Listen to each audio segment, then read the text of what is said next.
हरे कृष्ण। भक्त वत्सल भगवान श्री हरि विष्णु की सदा ही जय हो। नमस्कार प्यारे भक्तों, आज कथा की इस श्रृंखला में अत्यंत पावनी सफला एकादशी की कथा लेकर हम आप सभी के समक्ष उपस्थित हुए हैं।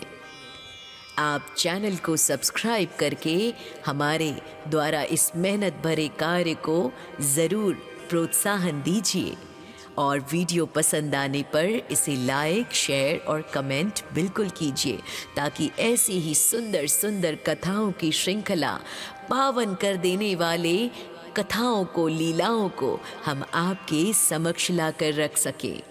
तो आइए आरंभ करते हैं सफला एकादशी की ये पावन व्रत कथा। प्यारे भक्तों, सफला एकादशी पौष मास के कृष्ण पक्ष की एकादशी को कहा जाता है। इस दिन मनाया जाता है, जैसा कि इसके नाम से ही स्पष्ट है। ये एकादशी अपने नाम के अनुरूप सफलता प्रदान करने वाली मानी गई है। शास्त्रों के अनुसार इस व्रत को करने से मनुष्य के कार्यों में आने वाली समस्त बाधाएं दूर हो जाती हैं और उसे सुख सौभाग्य की प्राप्ति होती है। प्राचीन काल में चंपावती नगरी में राजा माहिष्मत राज्य करते थे। उनके 5 पुत्र थे, जिनमें सबसे बड़ा पुत्र लुम्पक अत्यंत दुष्ट, पापी और अधर्मी था। वह सदैव देवताओं की निंदा किया करता था, मांस मंदिरा का सेवन करता था और प्रजा को घोर कष्ट देता था। राजा माहिष्मत अपने पुत्र के कुकर्मों से बहुत दुखी थे। आखिर कोई पिता अपने पुत्र को सुकर्मी ही देखना चाहेगा। गलत रास्ते पे यदि संतान अग्रसर हो तो पिता को शांति न इस लोक में मिलती है और न ही मृत्यु के पश्चात मिलती है। अंततः उन्होंने लुम्पक को राज्य से बाहर ही निकाल दिया, जब कोई भी प्रयास उस पर असर नहीं किया। पिता द्वारा त्यागे जाने पर लुम्पक जंगल में जाकर समय व्यतीत करने लगा। वहाँ भी अपनी हरकतों से वो बाज नहीं आया। उसने चोरी और जीवों की हत्या करना वन में जाकर भी नहीं छोड़ा। वह एक विशाल पीपल के वृक्ष के नीचे निवास करने लगा, जिसे लोग देवताओं का स्थान मानकर पूजते थे। भक्तों, पौष मास के कृष्ण पक्ष की दशमी के दिन ठंड के कारण लुम्पक को तेज बुखार आ गया, क्योंकि आखिरकार वो था तो राजकुमार ही। ऐसी जीवन जीने की उसे आदत नहीं थी। बुखार आने के कारण वह रात भर सो नहीं सका। अगले दिन यानी एकादशी की सुबह तक वो इतना ज़्यादा कमज़ोर हो गया था कि हिलने डुलने की शक्ति भी उसके अंदर नहीं रही। भूख और प्यास से व्याकुल होने के बावजूद वह शिकार नहीं कर पाया, कमज़ोर होने के कारण। दोपहर होने पर वह किसी तरह कुछ फल इकट्ठा करके लाया, लेकिन मजबूरी, कमज़ोरी के कारण उन्हें खा नहीं पाया।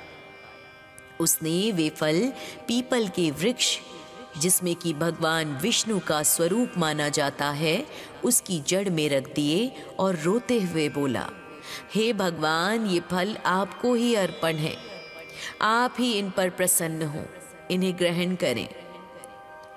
दुख और बीमारी के कारण लुम्पक को उस रात नींद नहीं आई और वह अनजाने में ही रात्रि जागरण भी कर बैठा। इस प्रकार अनजाने में ही उससे सफला एकादशी का पूर्ण व्रत संपन्न हो गया। भक्तों, कहते हैं ना कि भगवान जिससे जो करवाना चाहते हैं वो करवा ही लेते हैं। उसके इस व्रत से भगवान विष्णु अत्यंत प्रसन्न हुए। अगले दिन सुबह एक दिव्य घोड़ा उसके पास आकर खड़ा हुआ और आकाशवाणी हुई, हे राजपुत्र, भगवान नारायण की कृपा और सफला एकादशी के प्रभाव से तेरे सभी पाप नष्ट हो गए हैं। अब तू अपने पिता के पास जा और राज्य सुख को भोग। लुम्पक का शरीर कृपा से भगवान के आशीर्वाद से दिव्य हो गया भक्तों, और उसकी बुद्धि भी शुद्ध हो गई। वह वापस अपने पिता के पास पहुंचा और उन्हें पूरी घटना सुनाई। राजा माहिष्मत ने देखा कि उनका पुत्र अब पूरी तरह बदल चुका है, तो उन्होंने उसे गले से लगा लिया और अपना राज्य उसे सौंप दिया। लुम्पक ने फिर वर्षों तक धर्मपूर्वक शासन किया और अंत में मोक्ष को प्राप्त किया। प्यारे भक्तों, सफला एकादशी की कथा का ये महत्व हमें सिखाता है कि कार्यों में सिद्धि किस प्रकार मिलती है। मान्यता है कि यदि कोई व्यक्ति सच्चे मन से सफला एकादशी का ये व्रत करता है तो उसके रुके हुए सभी कार्य पूर्ण हो जाते हैं। ये व्रत बड़े से बड़े पापों को नाश करने वाला और नीच योनि से मुक्ति दिलाने वाला माना गया है। इस दिन दीपदान और अन्नदान करने का विशेष महत्व है। आइए संक्षेप में जानते हैं इसके पूजन की विधि। सबसे पहले एकादशी के दिन सुबह जल्दी उठकर स्नान आदि से निवृत्त होकर व्रत का संकल्प लें। फिर भगवान विष्णु को धूप, दीप, फल, फूल और विशेष रूप से नारियल, सुपारी व ऋतुफल अर्पित करें। यदि संभव हो तो रात में भगवान के नाम का संकीर्तन करें, रात्रि जागरण करें और अगले दिन द्वादशी को किसी ब्राह्मण को भोजन कराकर या दान देकर व्रत का पारण करें। प्यारे भक्तों, आइए कुछ रोचक और महत्वपूर्ण बातें इस प्रसंग में हम आपको सुनाने जा रहे हैं। सफला एकादशी के बारे में मुख्य रूप से लुम्पक की कथा ही सर्वविदित है, लेकिन पुराणों और विद्वानों के अनुसार इस तिथि से जुड़ी कुछ अन्य प्रेरक घटनाएं और मान्यताएं भी प्रचलित हैं, जो कि इसकी महिमा को बढ़ाती हैं। सफला एकादशी की महिमा का वर्णन स्वयं भगवान श्री कृष्ण ने महाभारत के दौरान धर्मराज युधिष्ठिर से किया था। श्री कृष्ण ने इस व्रत के महत्व को समझाते हुए एक विशेष बात कही थी कि हे कुंती पुत्र, जिस प्रकार नागों में शेषनाग, पक्षियों में गरुड़, ग्रहों में चंद्रमा और यज्ञों में अश्वमेध यज्ञ श्रेष्ठ है, उसी प्रकार सभी व्रतों में एकादशी का व्रत सबसे उत्तम माना जाता है। सफला एकादशी का व्रत करने से जो फल मिलता है वह हजारों वर्षों की तपस्या से भी प्राप्त नहीं होता। श्री कृष्ण ने बताया कि जो व्यक्ति इस दिन भक्ति पूर्वक मेरी पूजा करता है, मैं उसके जीवन के सभी कष्टों को सफल यानी सकारात्मक परिणामों में बदल देता हूँ।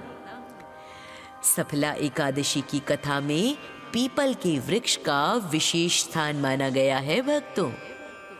ये दैवीय जुड़ाव है। मान्यताओं के अनुसार लुम्पक ने अनजाने में पीपल की जड़ में फल चढ़ाए थे, जिसमें भगवान विष्णु का वास होता है। शास्त्रों में पीपल को अश्वत्थ कहा गया है, जो साक्षात भगवान विष्णु का ही स्वरूप है। प्रचलित लोक कथाओं के अनुसार इस दिन जो भी व्यक्ति पीपल के वृक्ष की सेवा करता है या उसके नीचे बैठकर विष्णु सहस्र नाम का पाठ करता या सुनता है, उसे अपने व्यापार और करियर में निश्चित सफलता मिलती है। यही कारण है कि इसे सफला एकादशी कहा गया है। एक अन्य कथा के अनुसार प्राचीन काल में एक वनवासी था, जिसने अनजाने में एक अपराध कर दिया था। वह समाज से बहिष्कृत होकर जंगलों में भटक रहा था। पौष मास की ठंड में वह भूख और प्यास से अधमरा हो गया था। उसने अनजाने में सफला एकादशी का उपवास किया और उसे उसके पुराने अपराधों से मुक्ति मिल गई। भक्तों, ये कथा ये संदेश देती है कि सफला एकादशी केवल पुण्य कमाने का माध्यम ही नहीं, बल्कि यह आत्मशुद्धि और प्रायश्चित का भी दिन है। कथाओं में वर्णित फल की प्राप्ति के लिए भक्तों को इस दिन कुछ विशेष कार्य भी करने होते हैं। आइए हम आपको बताएं कि क्या कार्य कर सकते हैं आप। सबसे पहले फलों का दान दें। चूंकि लुम्पक ने फल चढ़ाकर सफलता पाई थी, इसलिए इस दिन मंदिर में 5 प्रकार के फल, ऋतु फल का दान करना अत्यंत शुभ माना गया है। दूसरा, दीपदान। शाम के समय पीपल के वृक्ष के नीचे घी का दीपक जलाना सौभाग्य लेकर आता है। और तीसरा, नारियल और सुपारी। भगवान विष्णु को नारियल, सुपारी और आंवला अर्पित करने से आर्थिक बाधाएं दूर हो जाती हैं।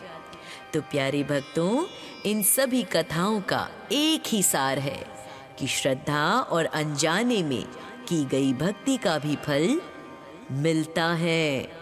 यदि कोई व्यक्ति पूर्ण विधि नहीं भी जानता, लेकिन सच्चे हृदय से भगवान को पुकारता है, तो भगवान उसे हर क्षेत्र में सफलता होने का वरदान देते हैं। तो प्रियों में आने वाली समस्त बाधाएं दूर हो जाती हैं और उसे सुख सौभाग्य की प्राप्ति होती है।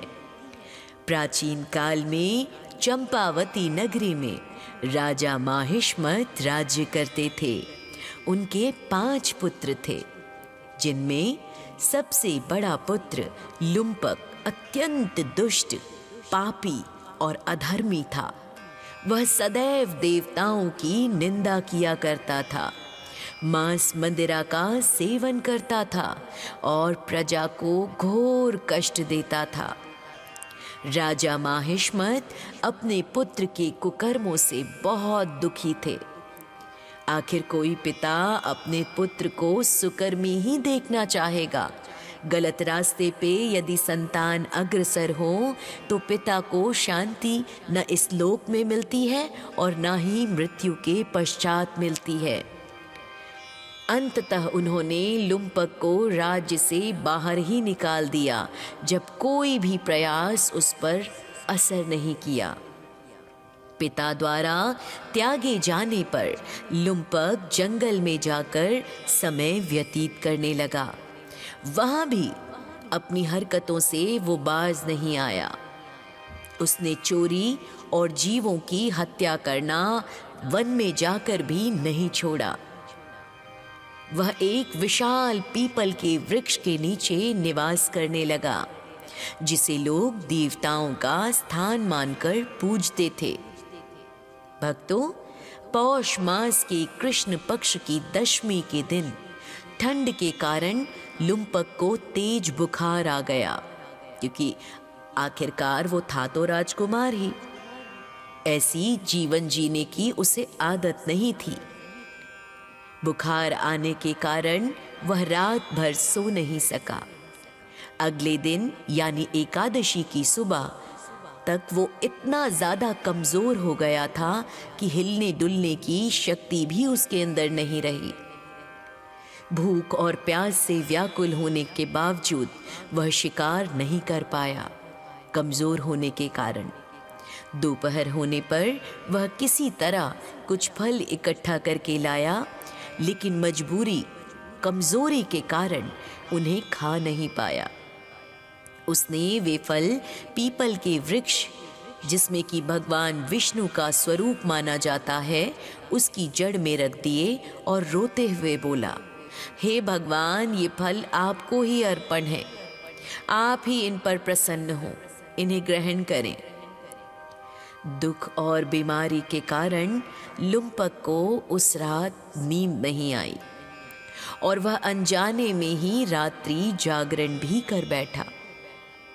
इस प्रकार अनजाने में ही उससे सफला एकादशी का पूर्ण व्रत संपन्न हो गया। भक्तों, कहते हैं ना कि भगवान जिससे जो करवाना चाहते हैं वो करवा ही लेते हैं। उसके इस व्रत से भगवान विष्णु अत्यंत प्रसन्न हुए।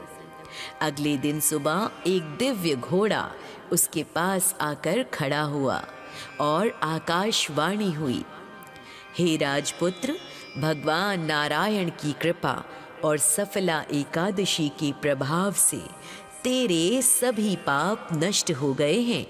अब तू अपने पिता के पास जा और राज्य सुख को भोग।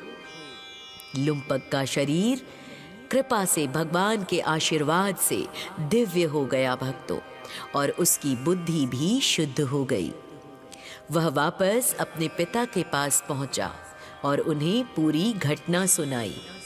राजा माहिष्मत ने देखा कि उनका पुत्र अब पूरी तरह बदल चुका है, तो उन्होंने उसे गले से लगा लिया और अपना राज्य उसे सौंप दिया।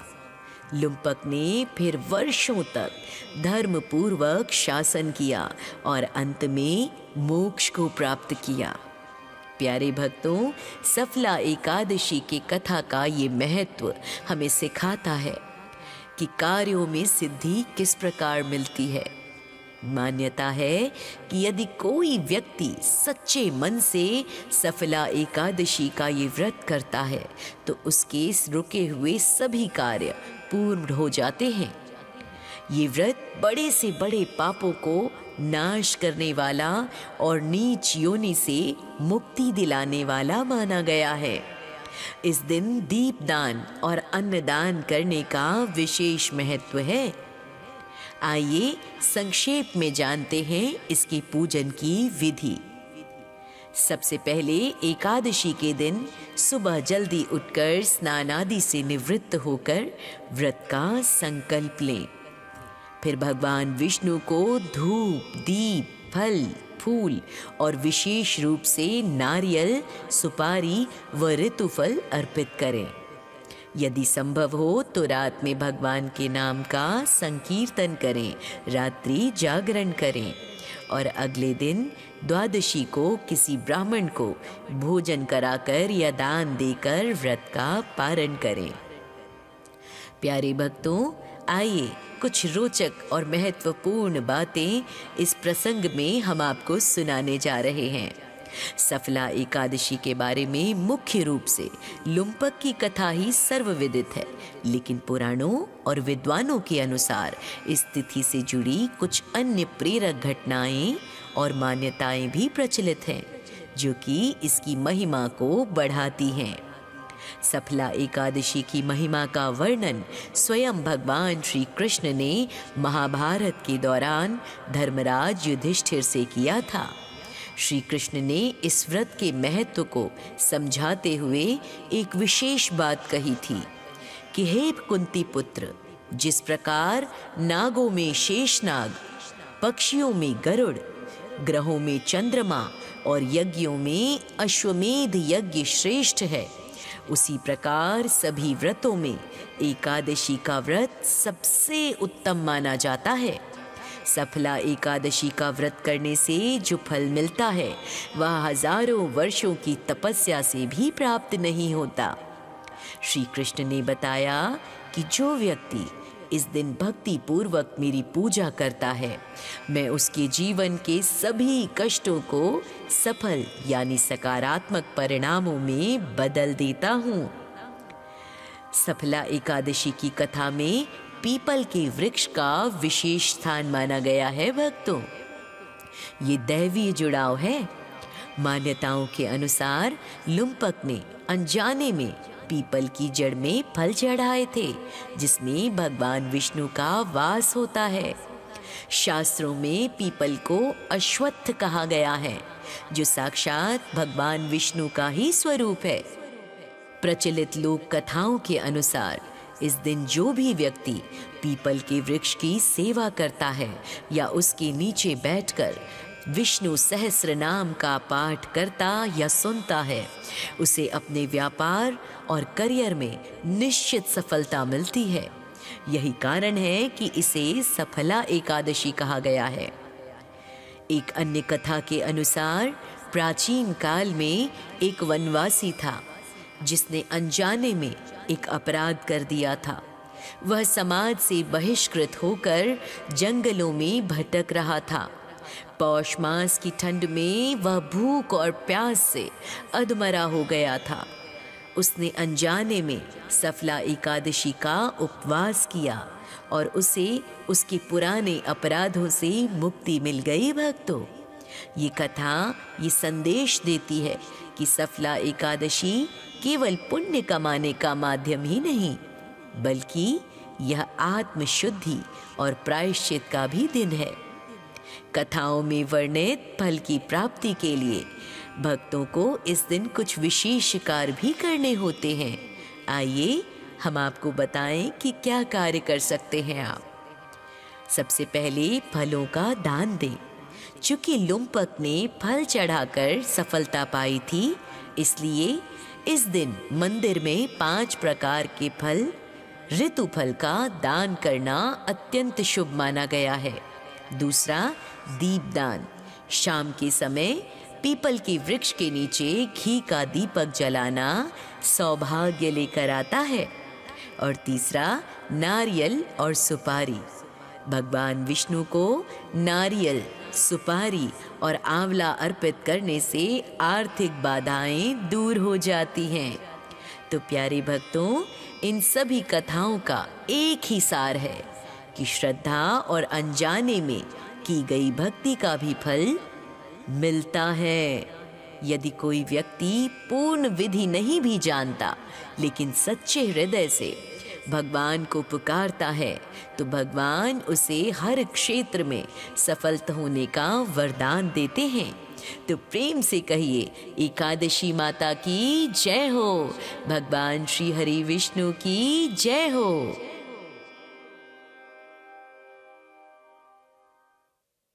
में आने वाली समस्त बाधाएं दूर हो जाती हैं और उसे सुख सौभाग्य की प्राप्ति होती है।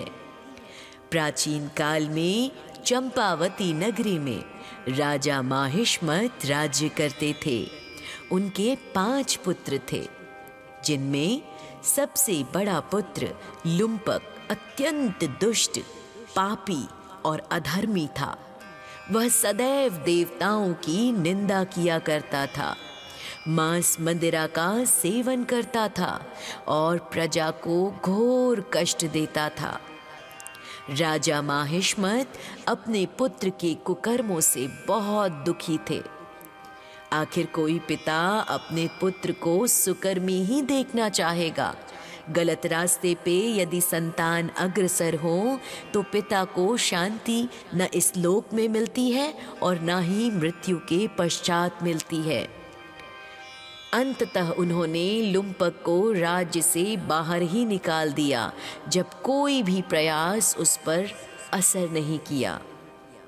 पिता द्वारा त्यागे जाने पर लुम्पक जंगल में जाकर समय व्यतीत करने लगा। वहां भी अपनी हरकतों से वो बाज नहीं आया। उसने चोरी और जीवों की हत्या करना वन में जाकर भी नहीं छोड़ा।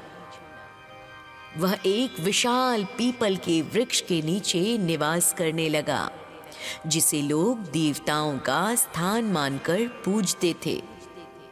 भक्तों, पौष मास के कृष्ण पक्ष की दशमी के दिन ठंड के कारण लुम्पक को तेज बुखार आ गया, क्योंकि आखिरकार वो था तो राजकुमार ही।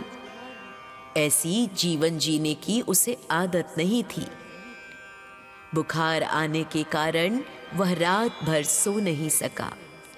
अगले दिन यानी एकादशी की सुबह तक वो इतना ज्यादा कमजोर हो गया था कि हिलने डुलने की शक्ति भी उसके अंदर नहीं रही। भूख और प्यास से व्याकुल होने के बावजूद वह शिकार नहीं कर पाया, कमजोर होने के कारण।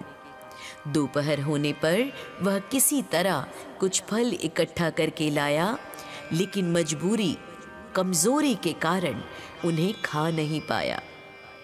उसने वे फल पीपल के वृक्ष जिसमें कि भगवान विष्णु का स्वरूप माना जाता है, उसकी जड़ में रख दिए और रोते हुए बोला, हे भगवान, ये फल आपको ही अर्पण है, आप ही इन पर प्रसन्न हो, इन्हें ग्रहण करें। दुख और बीमारी के कारण लुम्पक को उस रात नींद नहीं आई और वह अनजाने में ही रात्रि जागरण भी कर बैठा।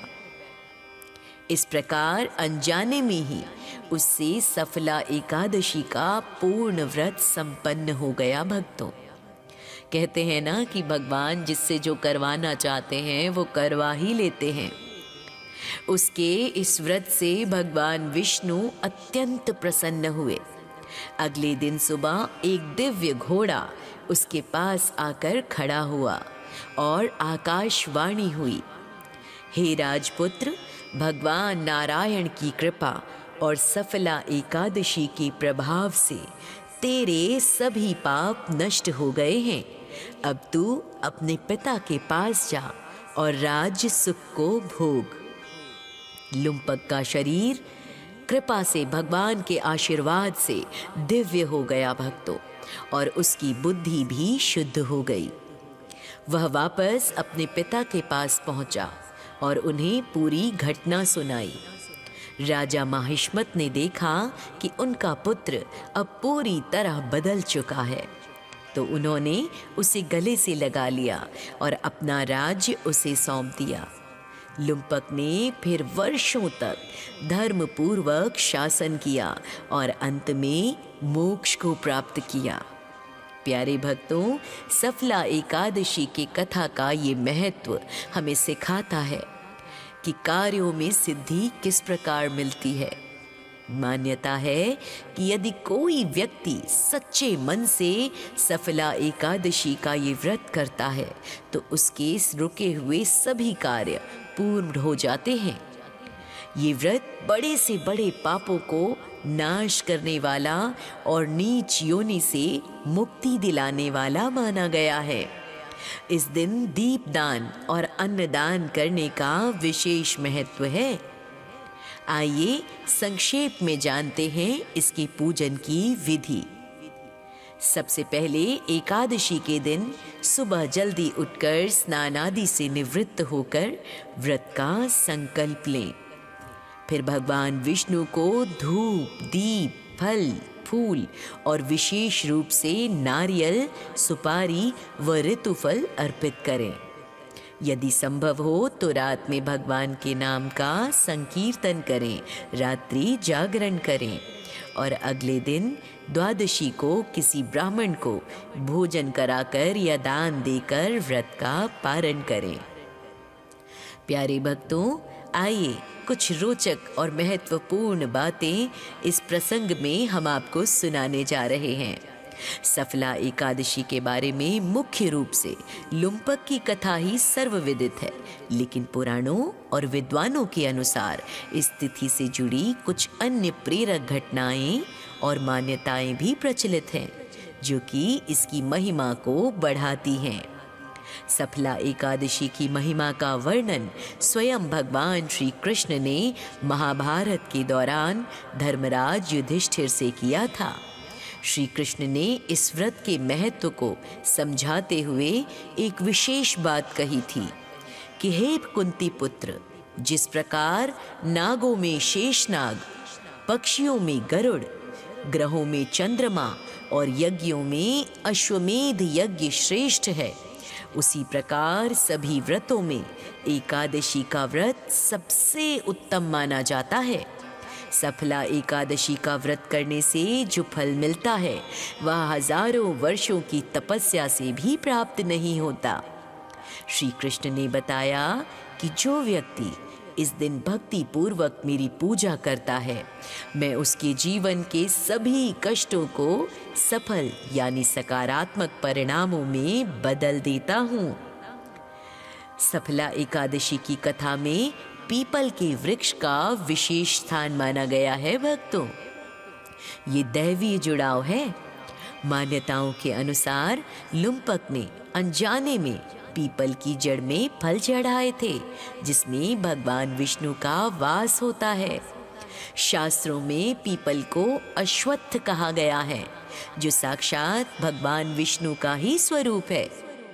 प्रचलित लोक कथाओं के अनुसार इस दिन जो भी व्यक्ति पीपल के वृक्ष की सेवा करता है या उसके नीचे बैठकर विष्णु सहस्र नाम का पाठ करता या सुनता है, उसे अपने व्यापार और करियर में निश्चित सफलता मिलती है। यही कारण है कि इसे सफला एकादशी कहा गया है। एक अन्य कथा के अनुसार प्राचीन काल में एक वनवासी था जिसने अनजाने में एक अपराध कर दिया था। वह समाज से बहिष्कृत होकर जंगलों में भटक रहा था। पौष मास की ठंड में वह भूख और प्यास से अधमरा हो गया था। उसने अनजाने में सफला एकादशी का उपवास किया और उसे उसके पुराने अपराधों से मुक्ति मिल गई। भक्तों, ये कथा ये संदेश देती है कि सफला एकादशी केवल पुण्य कमाने का माध्यम ही नहीं, बल्कि यह आत्मशुद्धि और प्रायश्चित का भी दिन है। कथाओं में वर्णित फल की प्राप्ति के लिए भक्तों को इस दिन कुछ विशेष कार्य भी करने होते हैं।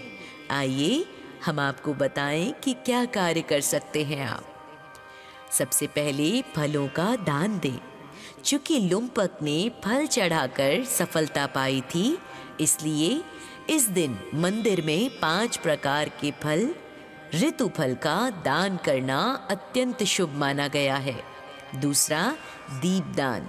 शाम के समय पीपल के वृक्ष के नीचे घी का दीपक जलाना सौभाग्य लेकर आता है। और तीसरा, नारियल और सुपारी।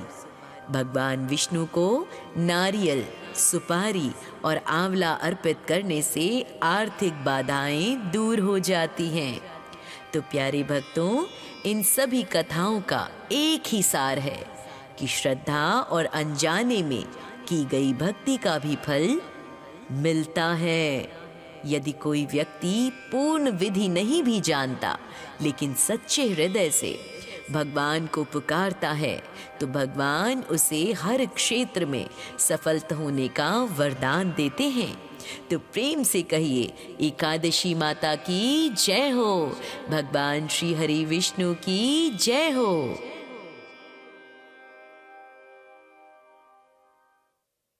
में आने वाली समस्त बाधाएं दूर हो जाती हैं और उसे सुख सौभाग्य की प्राप्ति होती है।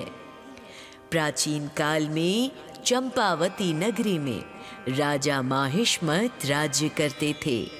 उनके 5 पुत्र थे, जिनमें सबसे बड़ा पुत्र लुम्पक अत्यंत दुष्ट, पापी और अधर्मी था।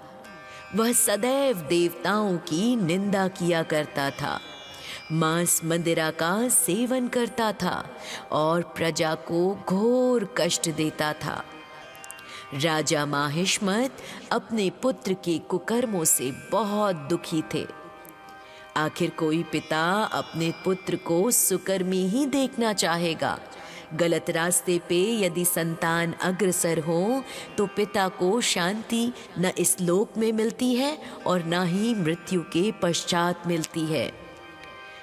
अंततः उन्होंने लुम्पक को राज्य से बाहर ही निकाल दिया, जब कोई भी प्रयास उस पर असर नहीं किया। पिता द्वारा त्यागे जाने पर लुम्पक जंगल में जाकर समय व्यतीत करने लगा। वहां भी अपनी हरकतों से वो बाज नहीं आया। उसने चोरी और जीवों की हत्या करना वन में जाकर भी नहीं छोड़ा। वह एक विशाल पीपल के वृक्ष के नीचे निवास करने लगा, जिसे लोग देवताओं का स्थान मानकर पूजते थे।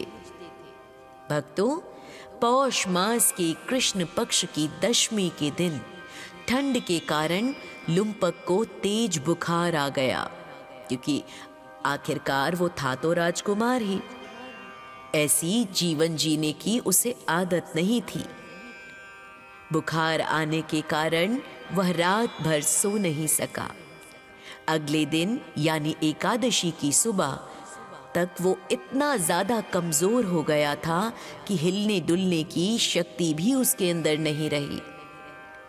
भूख और प्यास से व्याकुल होने के बावजूद वह शिकार नहीं कर पाया, कमज़ोर होने के कारण। दोपहर होने पर वह किसी तरह कुछ फल इकट्ठा करके लाया, लेकिन मजबूरी, कमज़ोरी के कारण उन्हें खा नहीं पाया। उसने वे फल पीपल के वृक्ष, जिसमें कि भगवान विष्णु का स्वरूप माना जाता है, उसकी जड़ में रख दिए और रोते हुए बोला, हे भगवान, ये फल आपको ही अर्पण है, आप ही इन पर प्रसन्न हो, इन्हें ग्रहण करें। दुख और बीमारी के कारण लुम्पक को उस रात नींद नहीं आई और वह अनजाने में ही रात्रि जागरण भी कर बैठा। इस प्रकार अनजाने में ही उससे सफला एकादशी का पूर्ण व्रत संपन्न हो गया। भक्तों, कहते हैं ना कि भगवान जिससे जो करवाना चाहते हैं वो करवा ही लेते हैं। उसके इस व्रत से भगवान विष्णु अत्यंत प्रसन्न हुए। अगले दिन सुबह एक दिव्य घोड़ा उसके पास आकर खड़ा हुआ और आकाशवाणी हुई, हे राजपुत्र, भगवान नारायण की कृपा और सफला एकादशी के प्रभाव से तेरे सभी पाप नष्ट हो गए हैं। अब तू अपने पिता के पास जा और राज्य सुख को भोग। लुम्पक का शरीर कृपा से, भगवान के आशीर्वाद से दिव्य हो गया भक्तों, और उसकी बुद्धि भी शुद्ध हो गई। वह वापस अपने पिता के पास पहुंचा और उन्हें पूरी घटना सुनाई। राजा माहिष्मत ने देखा कि उनका पुत्र अब पूरी तरह बदल चुका है, तो उन्होंने उसे गले से लगा लिया और अपना राज्य उसे सौंप दिया। लुम्पक ने फिर वर्षों तक धर्मपूर्वक शासन किया और अंत में मोक्ष को प्राप्त किया। प्यारे भक्तों, सफला एकादशी की कथा का ये महत्व हमें सिखाता है कि कार्यों में सिद्धि किस प्रकार मिलती है। मान्यता है कि यदि कोई व्यक्ति सच्चे मन से सफला एकादशी का ये व्रत करता है तो उसके रुके हुए सभी कार्य पूर्ण हो जाते हैं। ये व्रत बड़े से बड़े पापों को नाश करने वाला और नीच योनि से मुक्ति दिलाने वाला माना गया है। इस दिन दीपदान और अन्नदान करने का विशेष महत्व है। आइए संक्षेप में जानते हैं इसकी पूजन की विधि। सबसे पहले एकादशी के दिन सुबह जल्दी उठकर स्नान आदि से निवृत्त होकर व्रत का संकल्प लें। फिर भगवान विष्णु को धूप, दीप, फल, फूल और विशेष रूप से नारियल, सुपारी व ऋतुफल अर्पित करें। यदि संभव हो तो रात में भगवान के नाम का संकीर्तन करें, रात्रि जागरण करें और अगले दिन द्वादशी को किसी ब्राह्मण को भोजन कराकर या दान देकर व्रत का पारण करें। प्यारे भक्तों, आइए कुछ रोचक और महत्वपूर्ण बातें इस प्रसंग में हम आपको सुनाने जा रहे हैं। सफला एकादशी के बारे में मुख्य रूप से लुम्पक की कथा ही सर्वविदित है, लेकिन पुराणों और विद्वानों के अनुसार इस तिथि से जुड़ी कुछ अन्य प्रेरक घटनाएं और मान्यताएं भी प्रचलित हैं, जो कि इसकी महिमा को बढ़ाती हैं।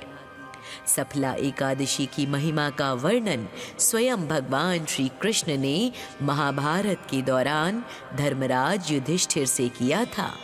श्री कृष्ण ने इस व्रत के महत्व को समझाते हुए एक विशेष बात कही थी कि हे कुंती पुत्र, जिस प्रकार नागों में शेषनाग, पक्षियों में गरुड़, ग्रहों में चंद्रमा और यज्ञों में अश्वमेध यज्ञ श्रेष्ठ है, उसी प्रकार सभी व्रतों में एकादशी का व्रत सबसे उत्तम माना जाता है। सफला एकादशी का व्रत करने से जो फल मिलता है वह हजारों वर्षों की तपस्या से भी प्राप्त नहीं होता। श्री कृष्ण ने बताया कि जो व्यक्ति इस दिन भक्ति पूर्वक मेरी पूजा करता है, मैं उसके जीवन के सभी कष्टों को सफल यानी सकारात्मक परिणामों में बदल देता हूँ।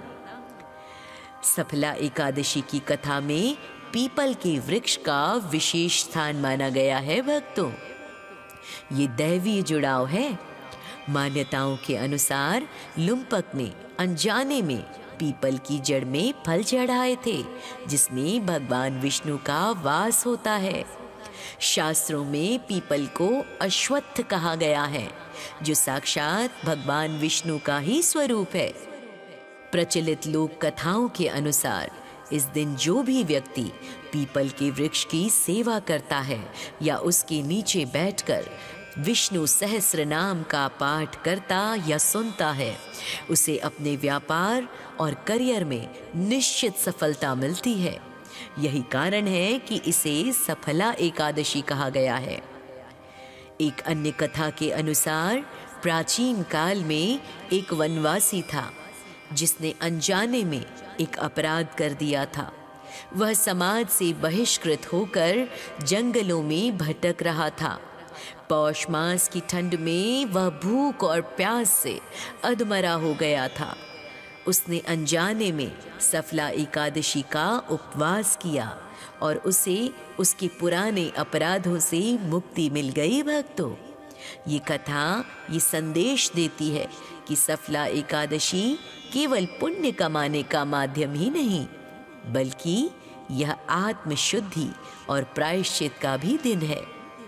कथाओं में वर्णित फल की प्राप्ति के लिए भक्तों को इस दिन कुछ विशेष कार्य भी करने होते हैं। आइए हम आपको बताएं कि क्या कार्य कर सकते हैं आप। सबसे पहले फलों का दान दें। चूंकि लुम्पक ने फल चढ़ाकर सफलता पाई थी, इसलिए इस दिन मंदिर में 5 प्रकार के फल, ऋतु फल का दान करना अत्यंत शुभ माना गया है। दूसरा, दीपदान। शाम के समय पीपल के वृक्ष के नीचे घी का दीपक जलाना सौभाग्य लेकर आता है। और तीसरा, नारियल और सुपारी। भगवान विष्णु को नारियल, सुपारी और आंवला अर्पित करने से आर्थिक बाधाएं दूर हो जाती हैं। तो प्यारे भक्तों, इन सभी कथाओं का एक ही सार है कि श्रद्धा और अनजाने में की गई भक्ति का भी फल मिलता है। यदि कोई व्यक्ति पूर्ण विधि नहीं भी जानता, लेकिन सच्चे हृदय से भगवान को पुकारता है, तो भगवान उसे हर क्षेत्र में सफलता होने का वरदान देते हैं। तो प्रेम से कहिए, एकादशी माता की जय हो, भगवान श्री हरि विष्णु की जय हो।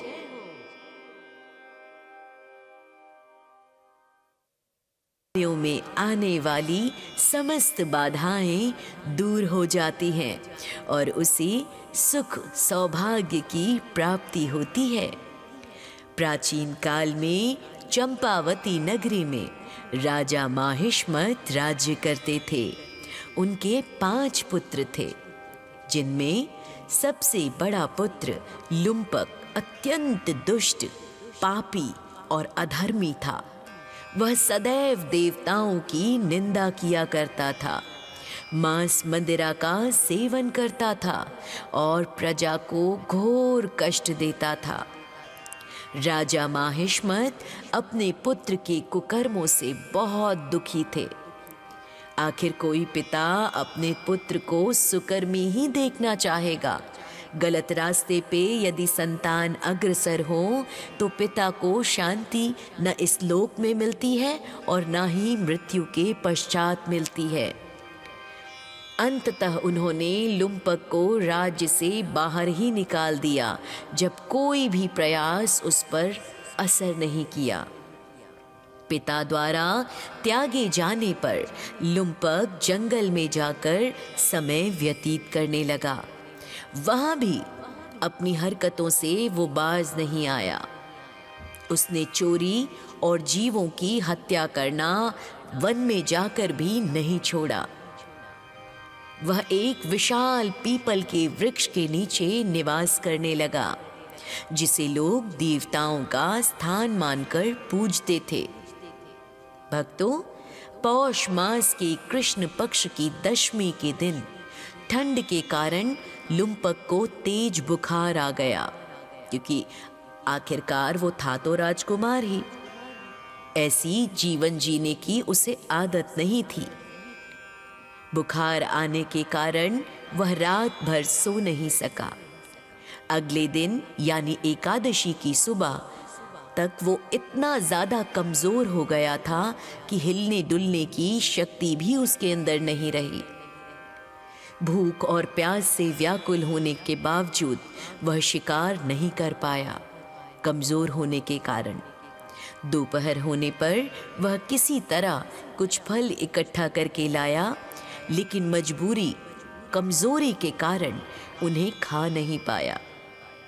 उसने वे फल पीपल के वृक्ष, जिसमें कि भगवान विष्णु का स्वरूप माना जाता है, उसकी जड़ में रख दिए और रोते हुए बोला, हे भगवान, ये फल आपको ही अर्पण है, आप ही इन पर प्रसन्न हो, इन्हें ग्रहण करें। दुख और बीमारी के कारण लुम्पक को उस रात नींद नहीं आई और वह अनजाने में ही रात्रि जागरण भी कर बैठा।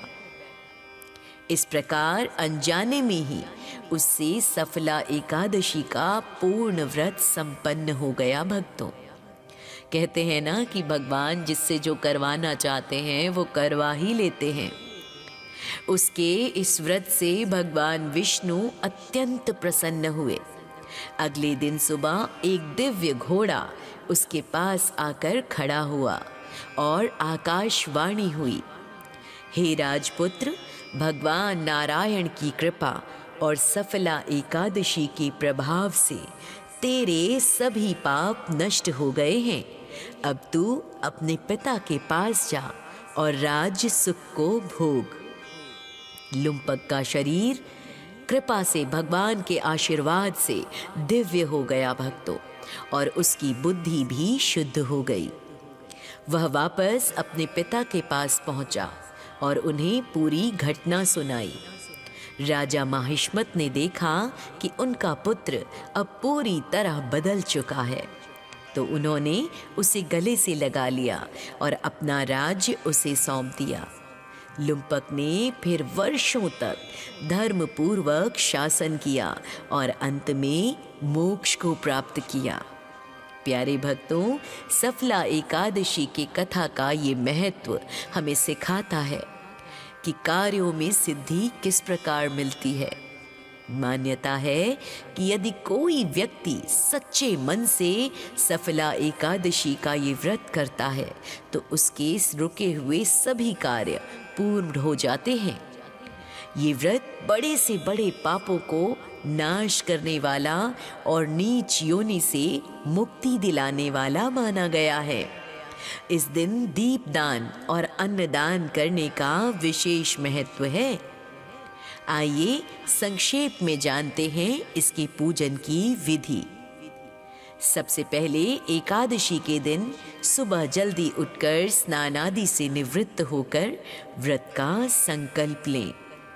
फिर भगवान विष्णु को धूप, दीप, फल, फूल और विशेष रूप से नारियल, सुपारी व ऋतुफल अर्पित करें। यदि संभव हो तो रात में भगवान के नाम का संकीर्तन करें, रात्रि जागरण करें और अगले दिन द्वादशी को किसी ब्राह्मण को भोजन कराकर या दान देकर व्रत का पारण करें। प्यारे भक्तों, आइए कुछ रोचक और महत्वपूर्ण बातें इस प्रसंग में हम आपको सुनाने जा रहे हैं। सफला एकादशी के बारे में मुख्य रूप से लुम्पक की कथा ही सर्वविदित है, लेकिन पुराणों और विद्वानों के अनुसार इस तिथि से जुड़ी कुछ अन्य प्रेरक घटनाएं और मान्यताएं भी प्रचलित हैं, जो कि इसकी महिमा को बढ़ाती हैं। सफला एकादशी की महिमा का वर्णन स्वयं भगवान श्री कृष्ण ने महाभारत के दौरान धर्मराज युधिष्ठिर से किया था। श्री कृष्ण ने इस व्रत के महत्व को समझाते हुए एक विशेष बात कही थी कि हे कुंती पुत्र, जिस प्रकार नागों में शेषनाग, पक्षियों में गरुड़, ग्रहों में चंद्रमा और यज्ञों में अश्वमेध यज्ञ श्रेष्ठ है, उसी प्रकार सभी व्रतों में एकादशी का व्रत सबसे उत्तम माना जाता है। सफला एकादशी का व्रत करने से जो फल मिलता है वह हजारों वर्षों की तपस्या से भी प्राप्त नहीं होता। श्री कृष्ण ने बताया कि जो व्यक्ति इस दिन भक्ति पूर्वक मेरी पूजा करता है, मैं उसके जीवन के सभी कष्टों को सफल यानी सकारात्मक परिणामों में बदल देता हूँ। सफला एकादशी की कथा में पीपल के वृक्ष का विशेष स्थान माना गया है भक्तों। ये दैवीय जुड़ाव है। मान्यताओं के अनुसार लुम्पक ने अनजाने में पीपल की जड़ में फल चढ़ाए थे, जिसमें भगवान विष्णु का वास होता है। शास्त्रों में पीपल को अश्वत्थ कहा गया है, जो साक्षात भगवान विष्णु का ही स्वरूप है। प्रचलित लोक कथाओं के अनुसार इस दिन जो भी व्यक्ति पीपल के वृक्ष की सेवा करता है या उसके नीचे बैठकर विष्णु सहस्र नाम का पाठ करता या सुनता है, उसे अपने व्यापार और करियर में निश्चित सफलता मिलती है। यही कारण है कि इसे सफला एकादशी कहा गया है। एक अन्य कथा के अनुसार प्राचीन काल में एक वनवासी था, जिसने अनजाने में एक अपराध कर दिया था। वह समाज से बहिष्कृत होकर जंगलों में भटक रहा था। पौष मास की ठंड में वह भूख और प्यास से अधमरा हो गया था। उसने अनजाने में सफला एकादशी का उपवास किया और उसे उसके पुराने अपराधों से मुक्ति मिल गई भक्तों। ये कथा ये संदेश देती है कि सफला एकादशी केवल पुण्य कमाने का माध्यम ही नहीं, बल्कि यह आत्मशुद्धि और प्रायश्चित का भी दिन है। कथाओं में वर्णित फल की प्राप्ति के लिए भक्तों को इस दिन कुछ विशेष कार्य भी करने होते हैं। आइए हम आपको बताएं कि क्या कार्य कर सकते हैं आप। सबसे पहले फलों का दान दें। चूंकि लुम्पक ने फल चढ़ाकर सफलता पाई थी, इसलिए इस दिन मंदिर में 5 प्रकार के फल, ऋतु फल का दान करना अत्यंत शुभ माना गया है। दूसरा, दीपदान। शाम के समय पीपल के वृक्ष के नीचे घी का दीपक जलाना सौभाग्य लेकर आता है। और तीसरा, नारियल और सुपारी। भगवान विष्णु को नारियल, सुपारी और आंवला अर्पित करने से आर्थिक बाधाएं दूर हो जाती हैं। तो प्यारे भक्तों, इन सभी कथाओं का एक ही सार है कि श्रद्धा और अनजाने में की गई भक्ति का भी फल मिलता है। यदि कोई व्यक्ति पूर्ण विधि नहीं भी जानता, लेकिन सच्चे हृदय से भगवान को पुकारता है, तो भगवान उसे हर क्षेत्र में सफल होने का वरदान देते हैं। तो प्रेम से कहिए, एकादशी माता की जय हो, भगवान श्री हरि विष्णु की जय हो।